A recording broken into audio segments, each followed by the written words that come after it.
Essa é a resposta dos espíritos, né? Eu creio que está bastante clara e não merece nem maiores considerações. Na questão 697, Kardec pergunta: está na lei da natureza ou somente na lei humana a indissolubilidade absoluta do casamento? A gente sabe que determinadas religiões, a nossa Igreja Católica, que muito contribuiu pela continuidade e pela preservação do Evangelho de Jesus ao longo de milênios, desses 2 milênios, não é? Mas, quando a gente casa na Igreja Católica, e eu assim também me submeter ao casamento da Igreja Católica, essa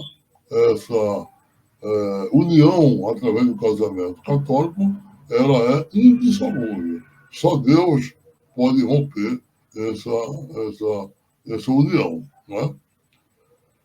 E aí, voltando à questão, está na lei da natureza ou somente na lei humana a insolubilidade absoluta do casamento. É uma lei humana muito contrária da natureza. Mas os homens podem modificar suas leis. Só as naturezas são imutáveis. O casamento indissolúvel é aquele que é estabelecido através do amor conquistado através de milênios entre duas criaturas. Só o amor conserva a união. Quando, muitas vezes, nós nos casamos e depois de algum tempo a gente descobre que havia incompatibilidade de gênero, é porque o amor não estava estabelecido.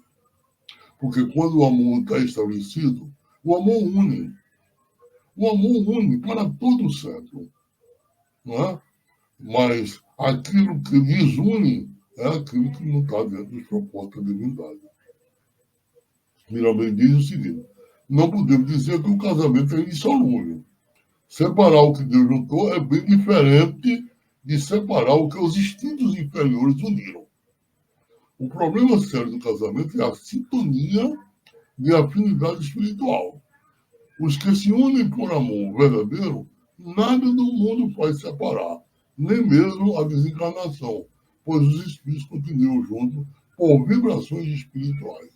Mesmo que a gente, depois de desencarnar, a gente não se encontre com os nossos familiares que nós amamos, não significa que nós estamos diferentes. Nós podemos estar ligados através de vibrações de amor.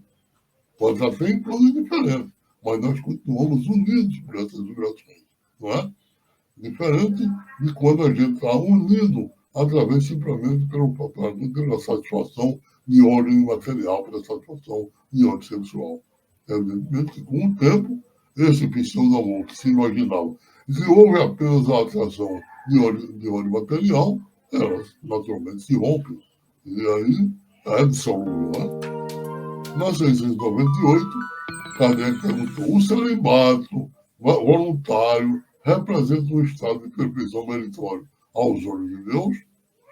Ou seja, o celibato é você simplesmente dizer: não, eu vou me voltar para Deus completamente e não vou casar, não é? Não vou casar, eu não vou me dedicar a outro sexo, vou me voltar completamente para Deus. É mais ou menos nesse sentido que Kardec perguntou: o celibato voluntário representa um estado de perfeição meritória aos olhos de Deus? E a espiritualidade diz não. E os que assim vivem por egoísmo desagradam a Deus e enganam o mundo. Né? Está muito claro essa questão.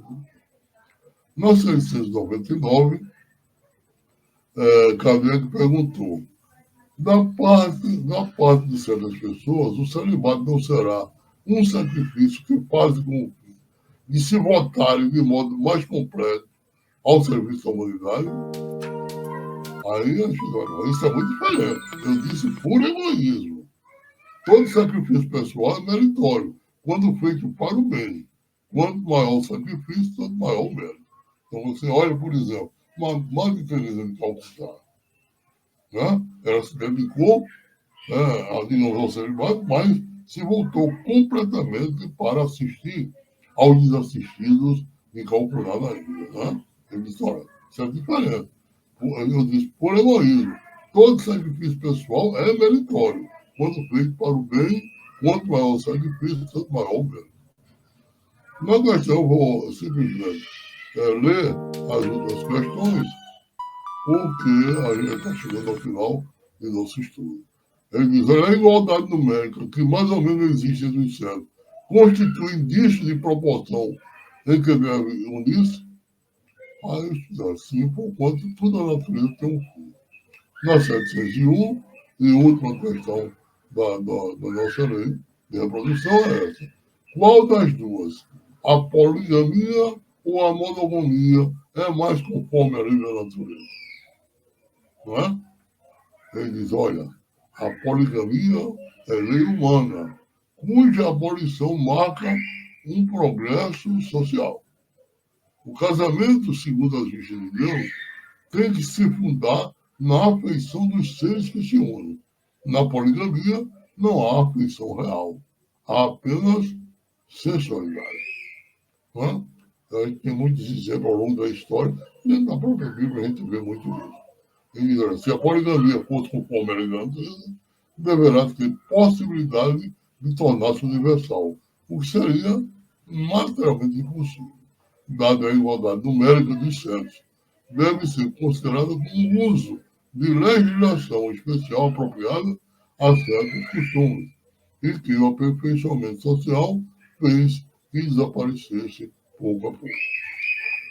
Pois bem, meus irmãos, essas são os nossos trabalhos de hoje, e a gente conclui com a lei de reprodução.